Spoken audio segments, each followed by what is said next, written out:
안녕하세요. 이상호 목사입니다. 구역 공과 해설, 오늘은 제28과 제자를 부르심입니다. 성경 본문은 마태복음 4장 18절에서부터 22절까지입니다. 우리 다 같이 한번 읽어보도록 하시겠습니다. 갈릴리 해변에 다니시다가 두 형제, 곧 베드로라 하는 시몬과 그의 형제 안드레가 바다에 금을 던지는 것을 보시니 그들은 어부라. 말씀하시되 나를 따라오라. 내가 너희를 사람을 낚는 어부가 되게 하리라 하시니 그들이 곧 그물을 버려두고 예수를 따르니라. 거기서 더 가시다가 다른 두 형제, 곧 세베대의 아들 야고보와 그의 형제 요한이 그의 아버지 세베대와 함께 배에서 그물 깁는 것을 보시고 부르시니 그들이 곧 배와 아버지를 버려두고 예수를 따르니라. 예수님께서는 갈릴리 해변을 다니시다가 베드로와 안드레 그리고 야고보와 요한을 부르셨습니다. 예수님의 이 부르심은 세상을 구원하시려는 주님의 일에 적극적으로 동참하라는 주님의 명령이었습니다. 이에 대해서 제자들은 즉각적으로 순종을 하였습니다. 이와 같이 예수님은 우리 또한 부르셨습니다. 그런데 우리들의 이 부르심은 어느 날 갑자기 또는 우연히 이루어지는 것은 아닙니다. 하나님께서는 그리스도 안에서 우리를 구원하시려고 이미 창세전에 은혜로운 작정을 하심으로 이미 시작이 되었던 것입니다. 이는 로마서 8장 29절에 하나님이 미리 아신 자들을 또한 그 아들의 형상을 본받게 하기 위하여 미리 정하셨으니 이렇게 기록된 바와 같습니다. 또한 에베소서 1장 4절과 5절에서 곧 창세전에 그리스도 안에서 우리를 택하사 우리로 사랑 안에서 그 앞에 거룩하고 흠이 없게 하시려고 그 기쁘신 뜻대로 우리를 예정하사 예수 그리스도로 말미암아 자기의 아들들이 되게 하셨으니 라고 증거하는데 이것도 역시 동일한 맥락입니다. 이처럼 우리의 구원을 위한 부르심은 만세전에 창세전에 이미 결정된 일인 것입니다. 그러므로 갈릴리 해변에서 예수님의 부르심에 순종했던 4명의 제자들처럼 우리도 순종을 해야만 하는 것입니다. 그러면 말씀 속으로 들어가서 질의 응답 형식으로 좀 더 자세하게 알아보도록 하겠습니다. 1번, 예수님은 베드로라 하는 시몬과 그의 형제 안드레를 언제 부르셨습니까? 하는 문제입니다. 마태복음 4장 18절에 보면은 갈릴리 해변에 다니시다가 두 형제 곧 베드로라 하는 시몬과 그의 형제 안드레가 바다에 금을 던지는 것을 보시니 그들은 어부라.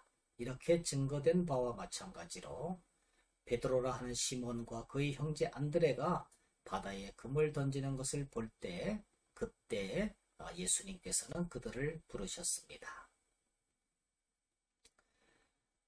그런데 예수님께서 갈릴리 해변에 다니시다가 라는 말씀이 등장합니다.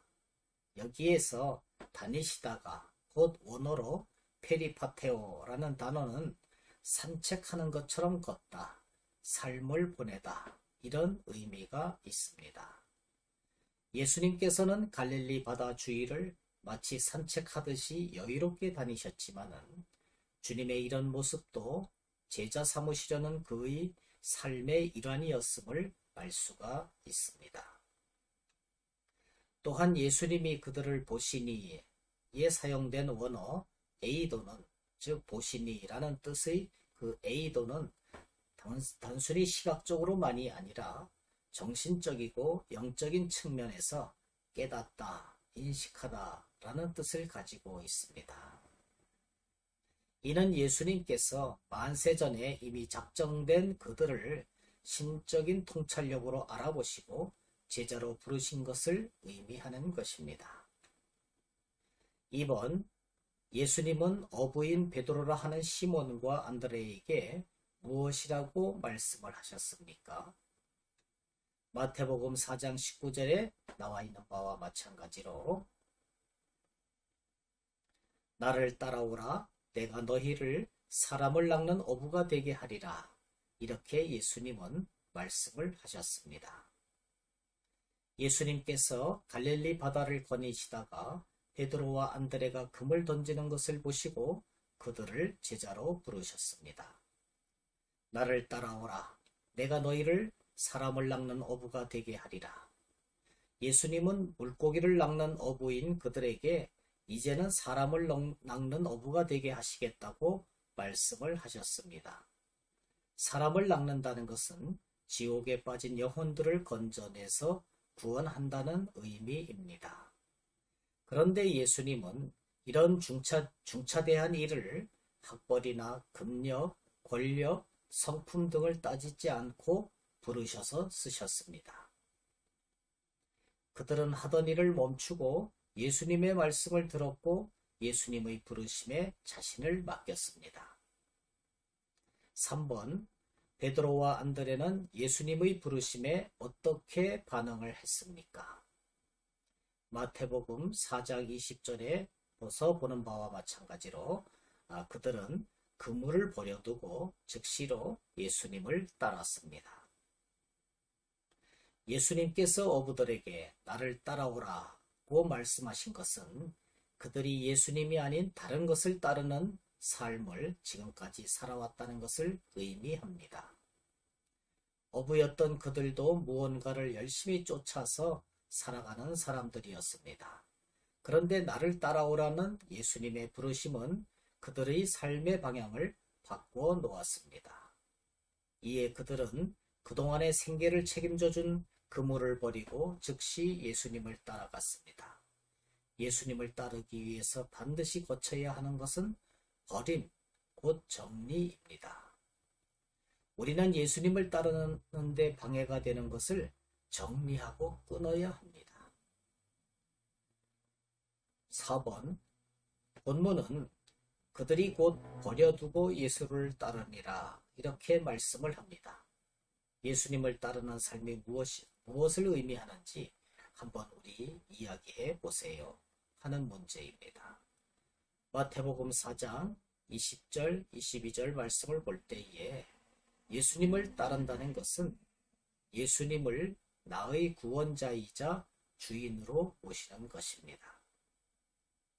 예수님을 따르는 것은 자기 생업을 포기해도 전혀 후회하지 않을 정도의 가치로 예수님을 구원자이자 주인으로 섬기겠다는 것입니다. 누구에게나 예수님을 따르는 것은 대단한 모험과 용기가 필요합니다. 모든 것을 버리고도 따를 만한 가치가 있음을 깨달을 때 가능하기 때문입니다.